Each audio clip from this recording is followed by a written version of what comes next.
Mesdames et messieurs, bonsoir et bienvenue à cette session d'information en bref et en images sur la RTB. Les technologies de l'information et de la communication au service de l'état civil dans la région du Sahel à travers l'application Rapidro. Objectif, mettre fin aux naissances non enregistrées à l'état civil. Ce projet est mis en œuvre par la Direction générale de la modernisation de l'état civil en collaboration avec l'UNICEF et l'Union européenne. Les 13 et 14 juin dernier, les acteurs de ce projet se sont retrouvés dans la région du Sahel pour l'atelier d'appropriation de cette application Rapidro.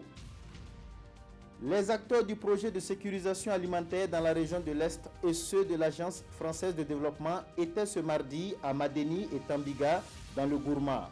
L'objectif de ces visites dans ces deux villages est de constater de visu les réalisations opérées dans le cadre du projet de sécurisation alimentaire dans l'Est PSAE.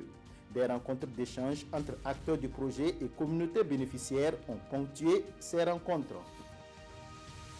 La Belgique prête à accueillir Jean-Pierre Bemba. Le chef de la diplomatie belge Didier Reynders a annoncé le jeudi dernier que le pays était prêt à accueillir l'ancien dirigeant congolais. Jean-Pierre Bemba souhaite rejoindre sa famille qui vit en Belgique. L'ex-chef de guerre a finalement été acquitté par la Cour pénale internationale la semaine dernière. Une décision de justice qui a surpris plus d'un. Jean-Pierre Bemba était accusé de crimes de guerre et de crimes contre l'humanité. Sa mise en liberté conditionnelle est intervenue après 10 années d'incarcération à La Haye, aux Pays-Bas.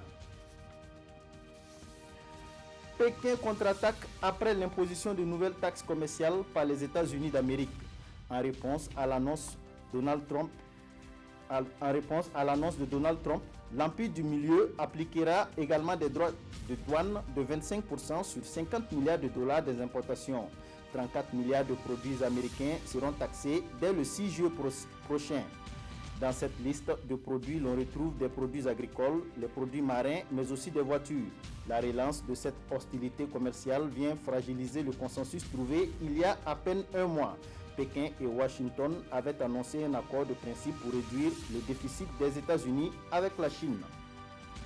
Guérir d'Ebola, c'est possible. Un vaccin expérimental contre le virus Ebola a été distribué dans les régions de la République démocratique du Congo, considérées comme foyer de la maladie. 7500 doses ont déjà été distribuées. Lors de la grosse épidémie de l'année 2014, le vaccin avait été testé de façon prometteuse. Vaccinés à temps, plusieurs patients ont témoigné leur guérison grâce à l'intervention rapide de l'OMS.